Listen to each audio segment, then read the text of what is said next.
Hello there. It seems that doing the right thing in the UK these days is the silly option. What we all need to be doing is reaping the rewards of doing the wrong things.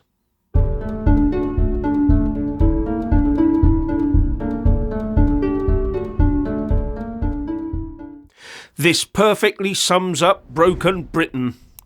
A 64-year-old retired copper decided to assist with the tracking down and arrest of a thief, only for the thief to get let off with no charge and the retired copper gets punished.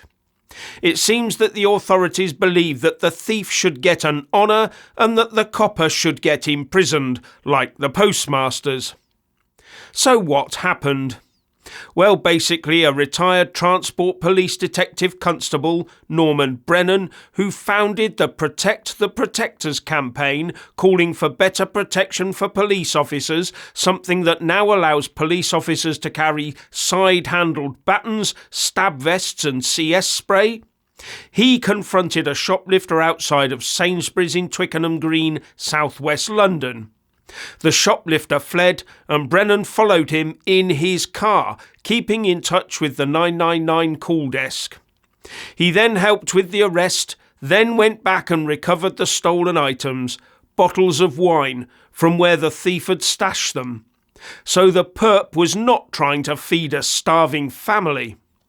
However, while following the thief, Brennan drove slowly at less than 5 miles an hour the wrong way up a one-way street, and that's what cost him. Sainsbury's decided not to prosecute the shoplifter for reasons only known to them, so the shoplifter got off scot-free. But the UK justice system still got its collar, in the form of Brennan getting a fine for his actions. He didn't pay that fine and the fine was doubled to £195. Big messages here. 1. Prosecuting for driving offences is far more important than dealing with theft. But we knew that anyway. It's part of the ongoing war on the motorist. 2. Helping the police is a waste of time. It takes too long to get it to court, we'll probably end up with a slap on the wrist, it takes up too much police twerking time, and the prisons are full anyway, just like the probation system is. 3. The big supermarkets can't be bothered to back a prosecution. After all, they know the gullible public will just pay more at the checkout for those that don't pay at the checkout. 4. It's open season on supermarkets, if you want to shop for free, that is. Talking to the Mail on Sunday, Brennan called the whole thing a farce. The only one being punished here is me. This was a rare situation in which everything was handed to the police and Sainsbury's on a plate, all the evidence and the culprit himself, but it still resulted in the guy walking free. And he continued with, "The government has promised a crackdown on this crime, which the police can't fulfil. It's all a big mess. The criminal justice system is broken, not fit for purpose." Yes, the criminal justice system does seem more interested in the criminal than the victim. Maybe we need to rename it to the victim justice system to get the victim at the heart of it all. Right now, the only person who gets all the attention is the criminal. But what gets me is that recently we had organisations supporting the retail sector, imploring shoplifters and those who are violent to staff to be arrested and sentenced. But if the retailers themselves won't press charges, then how will this ever end? All we'll have is ever more people stealing, and ever fewer people paying ever more exorbitant prices to keep the thieves out of prison. Yes, I know Brennan drove slowly the wrong way up a one-way street, but where was the discretion in fining him for it? As they say, no good deed goes unpunished. The message this sends out is if you see a crime, do nothing. Call the police at the earliest opportunity, then forget about it, because the police no doubt will. Unless there's misgendering in progress, of course, which necessitates an instant armed response with the highest decibel siren and the largest number of blue lights available. And then we have the sub-postmaster cases, hundreds wrongly treated over decades to the point of suicide and mental health problems. And Paula Venables, the former boss of the post office, got a CBE, while the Labour leader Keir Starmer, who was head of the CPS at the time some of this was happening, now says that the ability to prosecute crimes should be taken away from the post office. I used to run the Crown Prosecution Service, said Starmer. We've prosecuted for other departments. We can do it here. That should be done straight away. Maybe it could have been done a long time ago, like when Starmer was the head of the CPS. Captain Hindsight, as ever. While the Lib Dem leader, Ed Davey, also has a case full of questions to answer over this. He was the Postal Affairs Minister from 2010 to 2012, and he says the Post Office misled him. Who in the Post Office is the question. Hundreds of lives permanently ruined. Everybody knows it. And the case for justice is being outrun by the tortoise of time, as it always is. Many, if not most, if not all of those people will never ever be properly compensated.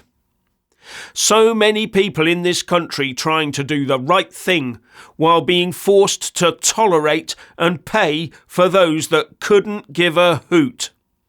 You can see why the concept of civic duty is dying, can't you? Richard. I have some hard words to say here about what is going on in Britain and across Europe with regards to the imported demographic. You see, by taking in economic travellers, we are not just worsening the situation here, but we are worsening the situation in the countries where these travellers come from. If your home country is a hole and you have an exit route to the lands of milk and honey in Europe, well, you are never going to try and fight the injustice and corruption in your home country. Not in a collectivist manner anyway. No, why go to all the effort to make it better there? I mean, if this wasn't a global situation, I myself would be looking to relocate to a better host nation. If one existed, if one would take me and give me a better standard of living.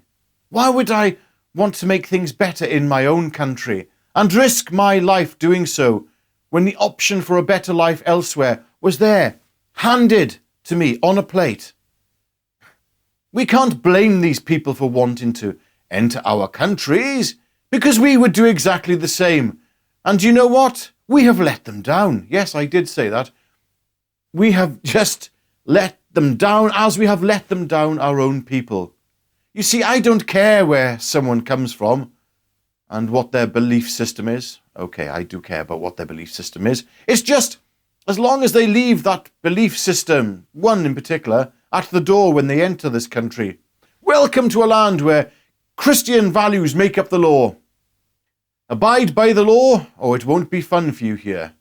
Europe doesn't need to be stopping boats, just as it doesn't need to worry about demographics in its inner cities and towns. What it needs to do is ban a certain, let's say, software.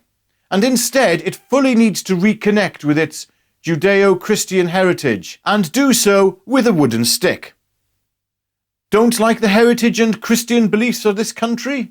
Okay, well, your children won't go to school then, and you don't get a national insurance number or bank account, and you are banned from working, and if you then engage in any criminal activity, you will be sent to France and offloaded there. But welcome to Britain, nonetheless. I mean, stopping benefits for anyone who comes here illegally might be a good start. As I've said before, we should welcome refugees if someone is fleeing persecution from our neighbouring countries like France, right after we cut diplomatic links with countries like France. Yes, and that is a fair way of taking in refugees. So, welcome to Britain.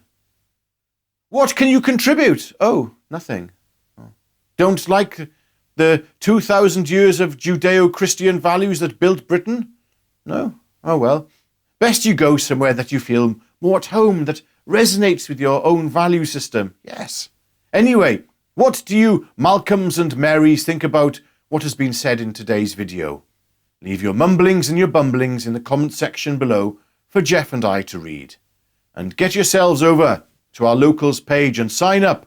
Links in the descriptions box below. And God bless each and every one of you. Bye for now.